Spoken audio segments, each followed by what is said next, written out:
स्तवन करूं, स्तवन करूं, स्तवन करूं ईसु तारूं। वचन सुनीने ग्रहण करूं सहु, तेने पंथे चालू। स्तवन करूं, स्तवन करूं, स्तवन करूं ईसु तारूं। પ્રિય મિત્રો, સ્તવન કાર્યક્રમમાં હું આપ સર્વનું હાર્દિક સ્વાગત કરું છું. આ બાઇબલ અભ્યાસમાં જોડાવા માટે આપનો ખૂબ આભાર. મિત્રો, આજે આપણે હજકીએલ પ્રબોધકના પુસ્તકના અંતિમ ભાગ પર પહોંચી ગયા છીએ. ઈશ્વરે હજકીએલ પ્રબોધકની મારફતે તેમની મહાન યોજનાઓનો ખુલાસો કર્યો છે અને અંતે ઈશ્વર આપણું ધ્યાન સ્વર્ગના રાજ્ય પર કેન્દ્રિત કરે છે. આજે આપણે મંદિરના પુનઃનિર્માણ, બલિદાનની વ્યવસ્થા અને ઈશ્વરના રાજ્યમાં ઉપાસના સંબંધિત બાબતો વિશે શીખીશું. આવો આજના અભ્યાસમાં આગળ વધીએ.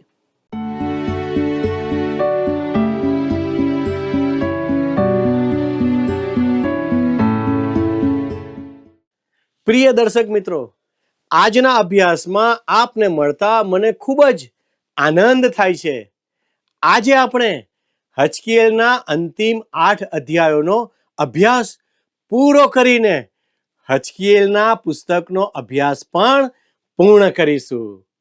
અધ્યાય 40 થી 42માં 1000 વર્ષના મંદિરનું વર્ણન આપવામાં આવેલું છે. આ વર્ણન પ્રકટીકરણના 21મા અધ્યાયમાં કરવામાં આવેલું છે. તે નવું યરૂશાલેમ છે. આ વિશ્વાસીઓ માટેનું સદાકાળનું સરનામું હશે. જો તમે વિશ્વાસી તરીકે તમારું આ સદાકાળનું સરનામું કોઈને જણાવવા માંગો છો, તો મને ખબર નથી કે તમે કઈ શેરીમાં હશો, પરંતુ તે શહેરનું નામ મને ચોક્કસ ખબર છે. તે નવું યરૂશાલેમ હશે. ભાલાઓ, સંત યોહાન આપણને આ શહેર વિશે એક વાત કહે છે. તેમાં મેં મંદિર જોયું નહીં, કેમ કે સર્વશક્તિમાન પ્રભુ દેવ તથા હલવાન એ જ તેનું મંદિર છે, જે પ્રકટીકરણનું પુસ્તક 21મા અધ્યાયની 22મી કલમમાં મળે છે. આમ મંડળી એવા સ્થાને હશે જ્યાં મંદિર નહીં હોય. આપણને તેની જરૂર નહીં પડે, પરંતુ પૃથ્વી પર ઓછામાં ઓછું 1000 વર્ષના રાજ્યના સમયગાળામાં મંદિર હશે. હું તો આનંદિત થઈશ કે હું ઉપર પ્રભુ પરમેશ્વર અને હલવાન સાથે હોઈશ, જે નવા યરૂશાલેમનું મંદિર છે. આપણે તેમની સાથે રહીશું અને તે અનુભવ કેટલો અદ્ભુત હશે તેની હું કલ્પના પણ કરી શકતો નથી.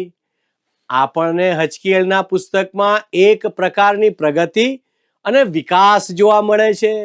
દુશ્મનનો પરાજય થયા પછી ઇઝરાયેલ 1000 વર્ષના રાજ્યમાં પ્રવેશ કરશે અને પૃથ્વી પર એક મંદિર હશે. તે સમયે ખ્રિસ્તની મંડળી નવા યરૂશાલેમમાં તેમની સાથે હશે. તો વાલા દર્શક મિત્રો, આવો હજકીએલ 40 અને 1 વાંચીએ. અમારા બંદીવાસને 25મે વર્ષે, તે વર્ષની શરૂઆતના માસની 10મીએ, એટલે નગરનો પરાજય થયા પછી 14મે વર્ષે, તે જ દિવસે યહોવાનો હાથ મારા પર આવ્યો ને તે મને ત્યાં લાવ્યો. વાલા મિત્રો, યરૂશાલેમનો નાશ થઈ ગયો હતો અને મંદિર બાળી નાખવામાં આવ્યું હતું. પરંતુ હવે હજકીએલને ઈશ્વર એ મંદિરનું દર્શન કરાવે છે, જે 1000 વર્ષના રાજ્ય દરમિયાન યરૂશાલેમમાં ઊભું થવાનું છે. ખરેખર આ દર્શન અદ્ભુત અને આશ્ચર્યજનક છે. હવે 2 અને 3 કલમ વાંચીએ. દેવના સંદર્શનોમાં તે મને ઇસ્રાયેલના દેશમાં લાવ્યો ને એક બહુ ઊંચો પર્વત કે જેના પર દક્ષિણે એક નગર જેવું એક મકાન હતું, તેના પર તેણે મને બેસાડ્યો. તે મને ત્યાં લાવ્યો ને જુઓ, ત્યાં ચળકતા પિત્તળના જેવો દેખાતો એક માણસ હતો. તેના હાથમાં શણની દોરી તથા માપવાની કાઠી હતી. તે દરવાજામાં ઊભો હતો. ભલાઓ, જ્યારે પણ આપણે પવિત્ર શાસ્ત્રમાં કોઈને માપવાની લાકડી પકડીને જોઈએ છીએ, ત્યારે મોટે ભાગે તે એક દેવદૂત જ હોય છે. તેનો અર્થ એ થાય કે ઈશ્વર ફરીથી પૃથ્વી પરના પોતાના લોકો સાથે કાર્ય કરવા તૈયાર થઈ રહ્યા છે. આ સત્ય આપણે નાના પ્રબોધકોના પુસ્તકોમાં અને પ્રકટીકરણના પુસ્તકમાં પણ સ્પષ્ટ જોઈ શકીએ છીએ. હજકીએલ 40:4 વાંચીએ. તે માણસે મને કહ્યું, હે મનુષ્ય પુત્ર, તારી આંખોથી જો ને તારા કાનોથી સાંભળ, ને જે હું તને બતાવું તે સર્વ પર તારું ચિત્ત લગાડ, કેમ કે હું તને તે બતાવું એ માટે મેં તને અહીં આણ્યો છે. જે તું જુએ છે તે બધું ઈસરાયેલ લોકોને કહી બતાવ. મિત્રો, હજકીએલને ખરેખર યરૂશાલેમમાં લઈ જવામાં આવ્યો હતો અને ભવિષ્યના 1000 વર્ષના મંદિરનું દર્શન કરાવવામાં આવ્યું હતું. 5મી કલમમાં લખ્યું છે, મકાનની બહારની બાજુએ ચોગરદમ ભીંત હતી. તે હાથને 4 આંગળનો એક એવા 6 હાથની લાંબી માપવાની કાઠી તે માણસના હાથમાં હતી. તેણે તે ભીંતની પહોળાઈ માપી. તે એક કાઠી જેટલી હતી અને ઊંચાઈ પણ એક કાઠી જેટલી હતી. મારા મિત્રો, આ બધા અધ્યાયોમાં આપણને મંદિર અને તેની આસપાસના વિસ્તારનું વિગતવાર વર્ણન આપવામાં આવ્યું છે. આ મંદિર અનંત સુંદરતા અને વૈભવનું સ્થળ હશે. હજકીએલ 40:39-42મી કલમમાં આપણે જોઈએ છીએ કે મૂસાનું નિયમશાસ્ત્ર પુનઃસ્થાપિત કરવામાં આવશે, જેમાં લેવીઓના દહનાર્પણો, પાપાર્થાર્પણો અને દોષાર્થાર્પણોના રિવાજો પુનઃસ્થાપિત કરવામાં આવશે. હજકીએલ 40:44 વાંચીએ. અંદરના દરવાજાની બહાર અંદરના ચોકમાં ગવૈયાઓને સારું ઓરડીઓ હતી. એ ચોક ઉત્તરના દરવાજાની બાજુએ હતો. તેમના મોં દક્ષિણ તરફ હતા. પૂર્વના દરવાજાની બાજુએ જે ઓરડી હતી તેનું મોં ઉત્તર તરફ હતું. ભાલાઓ, આ કલમ કહે છે કે મંદિરમાં સંગીત અને ગાયકો પણ હશે. હજકીએલ 40:47 જણાવે છે, તેણે ચોક માપ્યો.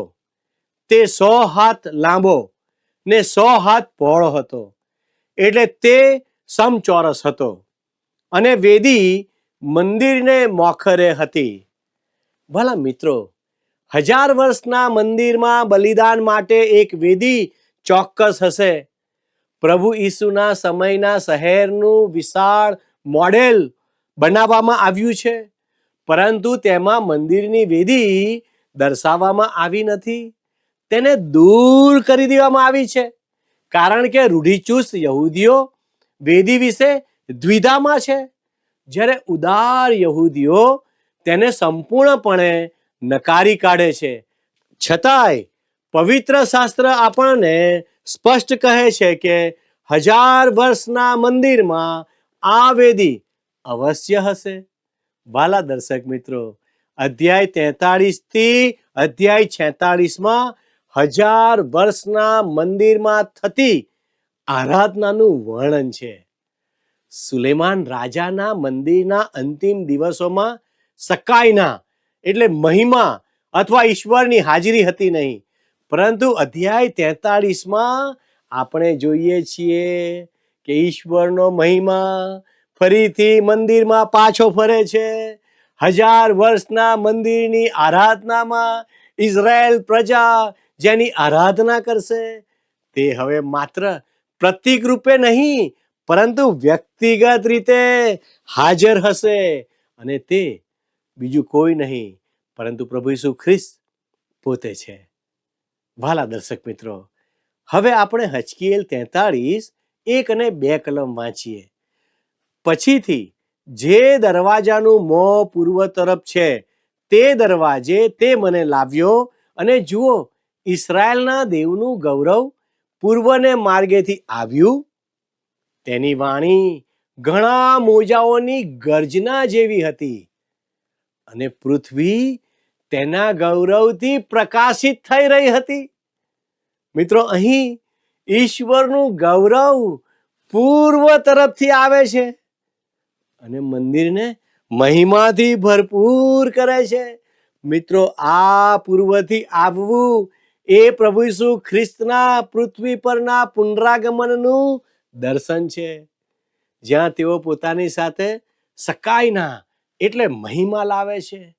જ્યારે પ્રભુ ઈસુ 2000 વર્ષ પહેલા બેથલેહેમ ગામમાં જન્મ્યા હતા, ત્યારે તેઓ નમ્ર બનીને આવ્યા હતા, અને તેમની સાથે એ મહિમા ન હતો. પરંતુ તેમના પુનરાગમન સમયે તેઓ પૂરેપૂરા ઈશ્વરીય ગૌરવ સાથે પાછા આવશે. હજકીએલ 43:4 વાંચીએ. યહોવાના ગૌરવે પૂર્વ તરફના મોંવાળા દરવાજાને માર્ગે મંદિરમાં પ્રવેશ કર્યો. મિત્રો, અહીં સ્પષ્ટ છે કે પ્રભુ પૂર્વ તરફથી આવશે, અને આ સત્યને આપણે આગળ અધ્યાય 44માં ફરીથી જોઈશું. હજકીએલ 43:19 જુઓ. પ્રભુ યહોવા કહે છે કે સાદોકના સંતાનના લેવી યાજકો જે મારી સેવા કરવા સારું મારી હજૂરમાં આવે, તેઓને તારે એક જુવાન ગોધો પાપાથારપણને સારું આપવો. વાલા મિત્રો, આ વિભાગમાં આપણે 1000 વર્ષના મંદિરમાં થતી આરાધનાનો અભ્યાસ કરીએ છીએ. ત્યાં જે બલિદાનો અર્પણ કરવામાં આવશે તેનો હેતુ પાપનું પ્રાયશ્ચિત નહીં, પરંતુ સ્મારક રૂપે બલિદાન કરવા તે છે. તે ઈશ્વરની પ્રજાને સતત યાદ અપાવશે કે પ્રભુ ઈસુ ખ્રિસ્તે વધસ્તંભ પર એકવાર સર્વ માટે સંપૂર્ણ બલિદાન આપી દીધું છે. જૂના કરારના બલિદાનો એ આવનાર ખ્રિસ્તના બલિદાનની પૂર્વ છાયા હતા. જ્યારે 1000 વર્ષના મંદિરમાં થતા આ બલિદાનો એક જ બલિદાન તરફ ફરી દ્રષ્ટિ કરશે, જે એકવાર માટે પૂર્ણ થઈ ચૂક્યું છે. અધ્યાય 45માં આપણે આ વિષયને વધુ વિગતવાર સમજીશું. અધ્યાય 44માં હજકીએલને કહેવામાં આવ્યું છે કે એક રાજકુમાર પૂર્વના દરવાજાથી શહેરમાં પ્રવેશ કરશે. હજકીએલ 44:1-3 જણાવે છે, ત્યાર પછી પવિત્ર સ્થાનનો બહારનો દરવાજો, જેનું મોં પૂર્વ તરફ છે, તેને માર્ગે તે મને પાછો લાવ્યો, અને તે બંધ હતો. યહોવાએ મને કહ્યું, આ દરવાજો બંધ રહે, તે ઉઘાડવામાં ન આવે, ને કોઈ માણસ તેમાં થઈને અંદર ન આવે, કેમ કે ઈસરાયેલના દેવ યહોવાએ તેમાં થઈને પ્રવેશ કર્યો છે, એ માટે તે બંધ રાખવામાં આવે. સરદાર તો તેમાં યહોવાની હજૂરમાં રોટલી ખાવાને સરદાર તરીકે બેસે. તે દરવાજાની પરસાળને માર્ગે પ્રવેશ કરે, ને તે જ માર્ગે તે બહાર નીકળે. ભાલા મિત્રો, વર્તમાન સમયમાં યરૂશાલેમનો પૂર્વનો દરવાજો સંપૂર્ણપણે દિવાલ વડે બંધ છે. કેટલાક લોકો એવું માને છે કે હજકીએલની આ ભવિષ્યવાણી પૂર્ણ થઈ ચૂકી છે, અને આ દરવાજો મસીહાના આગમન સુધી ખુલશે નહીં. પરંતુ આ દ્રષ્ટિકોણ અંગે હું 2 દલીલ કરવા માંગુ છું. મિત્રો, પ્રથમ દલીલ એ છે કે અહીં જે રાજકુમારનો ઉલ્લેખ થયો છે તે પ્રભુ ઈસુ ખ્રિસ્ત નથી. હજકીએલ સ્પષ્ટ કહે છે કે આ રાજકુમાર બલિદાન અર્પણ કરે છે અને ઈશ્વરની આરાધના કરે છે, જે અધ્યાય 45 અને 46માં છે. પરંતુ પ્રભુ ઈસુ તો સ્વયં ઈશ્વર છે. તેઓએ ક્યારેય બલિદાન અર્પણ કર્યું નથી અને કરશે પણ નહીં, કારણ કે તેમના માટે આવું કરવું જરૂરી નથી. તેથી નિશ્ચિત છે કે આ સરદાર પ્રભુ ઈસુ ખ્રિસ્ત નથી. તેથી કદાચ આ રાજકુમાર દાઉદ હોઈ શકે. જો કે ઘણા વિદ્વાનો આ મત સાથે સહમત નથી કે તે દાઉદ છે, પરંતુ તેઓ સહમત છે કે તે પ્રભુ ઈસુ ખ્રિસ્ત નથી. તેમનું માનવું છે કે આ રાજકુમાર દાઉદ રાજાના વંશનો કોઈ બીજો સાધારણ માનવી હોઈ શકે છે. મિત્રો, બીજી બાબત, અહીં જે દરવાજાની વાત કરવામાં આવી છે તે સ્પષ્ટપણે શહેરનો દરવાજો નથી, તે તો મંદિરનો દરવાજો છે. હાલમાં ત્યાં મંદિર નથી અને મંદિર બનશે ત્યાં સુધી આ ભવિષ્યવાણી પૂર્ણ થઈ શકે નહીં. તેથી શહેરનો પૂર્વનો દરવાજો બંધ થવાના વિષય સાથે કોઈ સીધો સંબંધ નથી. હા મિત્રો, શક્ય છે કે રાજકુમાર શહેરના પૂર્વના દરવાજામાંથી આવે, પરંતુ એ જરૂરી નથી કે તે આ જ દરવાજો હોય. મિત્રો, ભવિષ્યમાં વર્તમાન દિવાલ તોડી પાડવામાં આવી શકે છે અને નવી દિવાલ તથા નવો દરવાજો ઊભો કરવામાં આવી શકે છે. આપણે યાદ રાખવું જોઈએ કે હાલની દિવાલ ન તો પ્રભુ ઈસુ ખ્રિસ્તે જોયેલી છે, ન તો હજકીએલે જોયેલી છે. તેઓએ જે દિવાલો જોઈ હતી તે બંને દિવાલો તો ઘણા સમય પહેલા નાશ પામી છે. ભલાઓ, હજકીએલ 45:18-22 જણાવ્યા પ્રમાણે, મારા પ્રિય મિત્રો, નિશ્ચિત બાબત છે કે પાસ્કા પર્વ પ્રભુ ઈસુ ખ્રિસ્તનું પ્રતીક છે. પવિત્ર ગ્રંથ બાઇબલ આપણને આ અંગે સ્પષ્ટ રીતે શીખવે છે. 1 કોરિન્થી 5:7 લખ્યું છે, કેમ કે આપણા પાસ્કા યજ્ઞ ખ્રિસ્તનું બલિદાન પણ આપણી વતી આપવામાં આવ્યું છે. હવે આપણે એક મહત્વપૂર્ણ પ્રશ્નનો ઉત્તર આપવાનો છે. જ્યારે જૂના કરારના બધા બલિદાનો પ્રભુ ઈસુ ખ્રિસ્તમાં પૂર્ણ થઈ ગયા છે, ત્યારે 1000 વર્ષના રાજ્યમાં તેમની જરૂર શા માટે પડશે?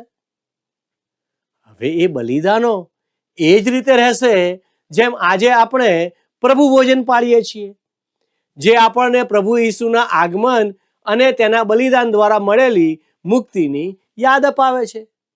વાલા મિત્રો, આ એક અત્યંત મહાન કાર્ય છે જે માત્ર ઈશ્વર જ કરી શકે છે. પ્રભુ ઈસુ ખ્રિસ્તનું લોહી આપણને બલિદાન અને પાપમાંથી મુક્તિની યાદ અપાવે છે. વાલા મિત્રો, હજકીએલના અધ્યાય 47 અને 48 હજકીએલને 1000 વર્ષના રાજ્ય દરમિયાનની ભૂમિના ચિત્રનું દર્શન આપવામાં આવ્યું છે. તમે જુઓ, 47મા અધ્યાયની પહેલી 2 કલમોમાં ત્યાં શું લખ્યું છે? પછી તે મને મંદિરના બારણા પાસે પાછો લાવ્યો અને જુઓ, પૂર્વ તરફ મંદિરના ઉભરા તળેથી પાણી વહેતા હતા, કેમ કે મંદિરનો મોખરો પૂર્વ તરફ હતો.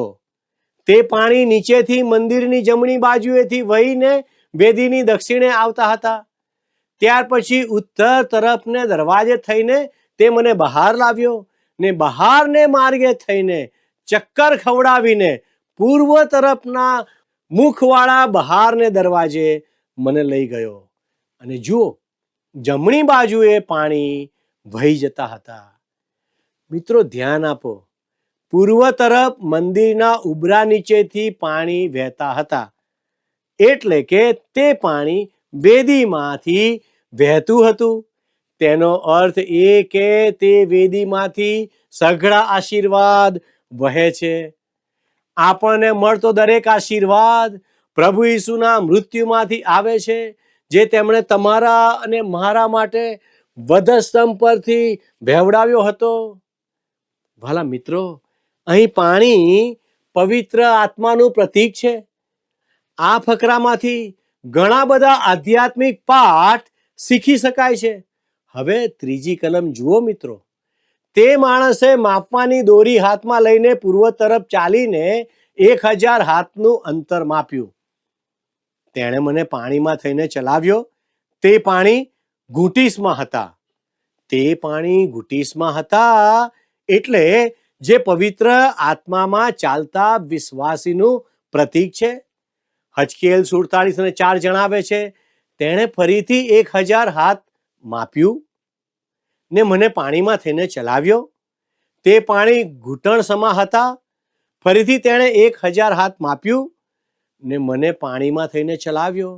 તે પાણી કમર સમા હતા. પાણી મારા ઘૂંટણ સુધી હતું. મારા ઘૂંટણ સુધી પાણી હોવું એ પ્રાર્થનાનું પ્રતીક છે.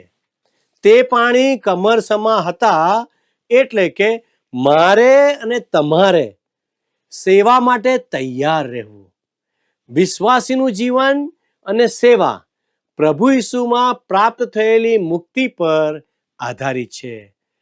હજકીએલ 47:5 વાંચીએ, વળી તેણે 1000 હાથ માપ્યું.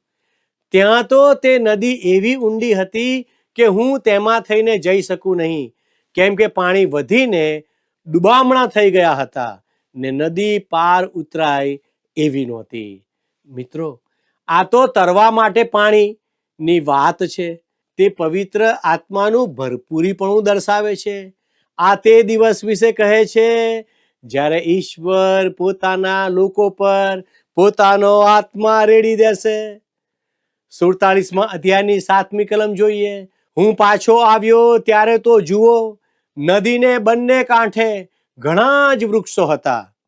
મિત્રો, ઘણા જ વૃક્ષો હતા. આ વૃક્ષો આપણા જીવનના ફળોનું પ્રતીક છે.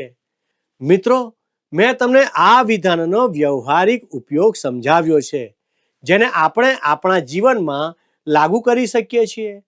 પરંતુ ઇઝરાયેલના લોકો માટે તેની મૂળ વ્યાખ્યા એ છે કે તે દિવસે વેદીમાંથી પાણીનો અનંત ઝરો ફૂટશે, જે સમગ્ર દેશને આશીર્વાદિત બનાવશે.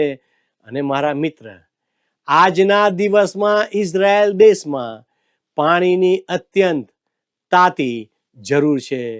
અધ્યાય 48માં આપણને 12 કુળો વચ્ચે ભૂમિની વહેંચણીની વિગતો આપે છે.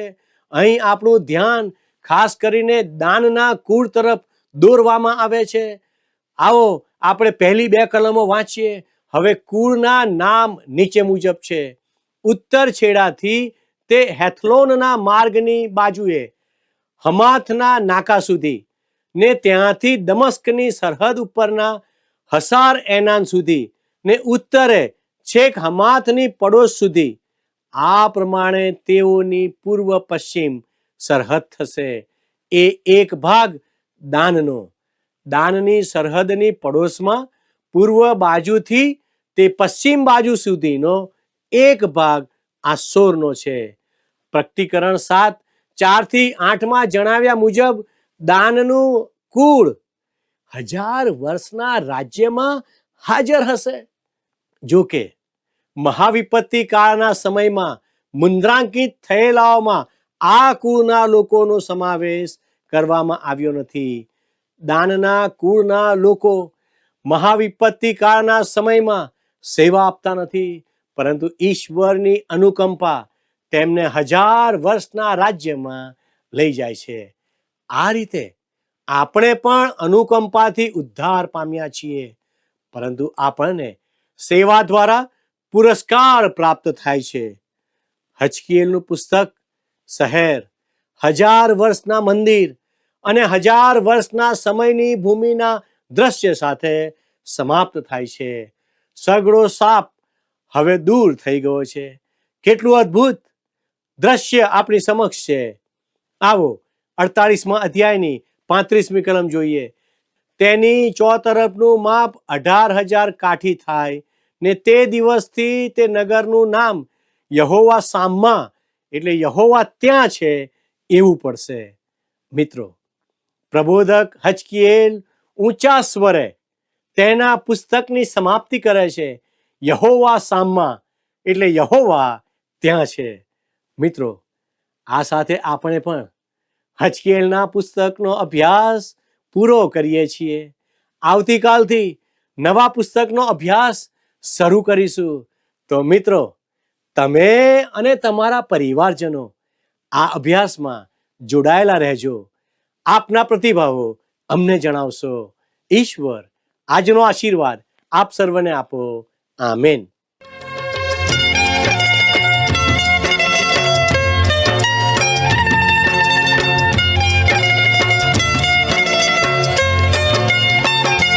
मन लागे मसीहा बहु प्यारो, हूँ तो किंकर दीन बिचारो. मन लागे मसीहा बहु प्यारो, हूँ तो किंकर दीन बिचारो.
પ્રિય મિત્રો, આજે આપણે શીખ્યા કે ઈશ્વરે દરેક માટે આ વ્યવસ્થા ગોઠવી છે.